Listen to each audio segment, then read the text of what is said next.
Thanks for sticking with us for this final segment of Broncos Beat. It is Chiefs week yet again, and while I would usually say that things will not get any easier facing their AFC West foe, I have to say it actually will be easier taking on the defending Super Bowl champs this week than it was Sunday taking on the Saints with a wide receiver at quarterback. But I digress. We all know getting off to a hot start against the Chiefs is key. Do you guys think that Drew Lock's unwanted week off will impact this offense's ability to actually get off to a fast start against the Chiefs, Steve? I hope he takes everything that's happened this last week and including his own responsibility in what happened last week and then uses it as, tackling fuel, as football fuel, and comes out to that hot start because, hey, guess what, guys? He's from Kansas City. We're going to hear that about a dozen times before the game. And he needs to handle the pressure. He needs to handle the pressure. And it's not the pressure on the field. We all know if you blitz him, his numbers go down. That's with most quarterbacks, but Drew Lock especially struggles when you blitz him. I'm talking about the pressure of time. Again, Drew Lock is running out of time to prove himself. A hot start against Kansas City. I'm not going to get crazy and say a win against Kansas City, but if you put up a good fight, like a Justin Herbert-like fight against this Chiefs team, that'll get people talking in a good way about your future with this team.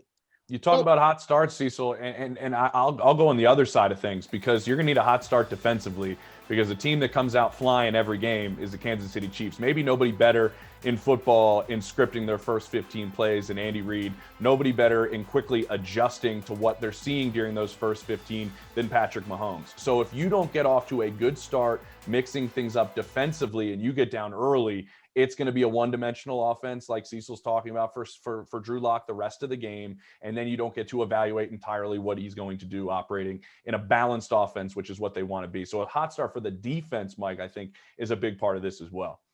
I think Drew Lock will play well. I do. I think, first of all, he's overdue against Kansas City to play well. And in light of I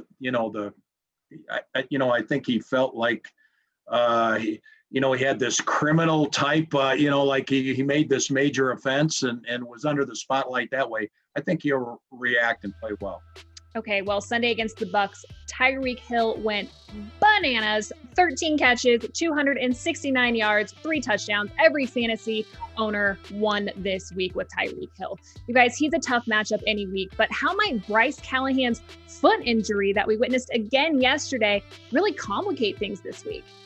It'll complicate things. Yeah, it'll complicate. First of all, right now, as here we are on Monday, I don't think he's going to play just because it's the same foot that gave him so many problems the previous 2 years. So, with Hill, you just got to zone up. The Broncos have the right defense against Tyreek Hill because they play the 2 safeties back on the warning track. So you start there and, you try to match up the best you can. Generally speaking, the Broncos let Travis Kelce have his catches, try to take away Tyreek Hill. They've done a pretty good job of that since 2016. But, it's going to be a tall order. I wouldn't be surprised if the Chiefs run the ball against the Broncos, maybe more than pass this Sunday.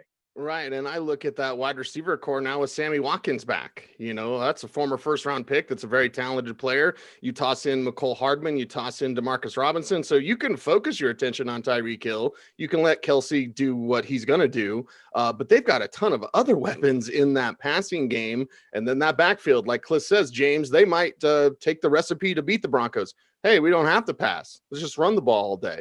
I don't know if anybody can hold down Andy Reid. It might take multiple guys to hold Andy down and make sure he doesn't throw the football because, man, Andy doesn't love to run the football. We know that. But this year, he has had a little bit more of a tendency with the addition of Clyde Edwards-Helaire on how he was going to run the football.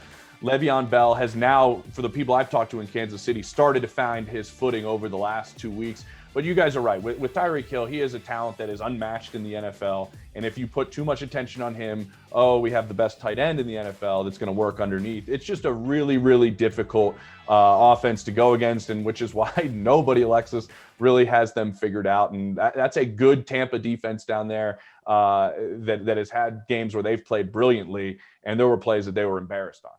Cecil, really quick, the Chiefs defense is good. It ranks in the mid-20s, though, in defending the run this season. So is that the key for the Broncos this season, just to pound the rock? And how does Lindsey's injury factor into this? Yeah, and Mike would have that information as we record here on Monday, but it's like, okay, Melvin Gordon, show why you were worth that money. Okay. And Royce Freeman, a talented back to be sure, and in a system that fits him. So this team needs to run the ball. And as James said earlier, have that balanced approach to help out your young quarterback, Drew Lock. Get that $17 million man on left tackle and pull him out to the right. Lead the big sweep. Get him going. Get them going. All right, guys. Sadly, 30 minutes is never enough time here on Broncos Beat. So for James Palmer, Mike Klis, and Cecil Lammey, I'm Alexis Perry. We'll see you next Monday.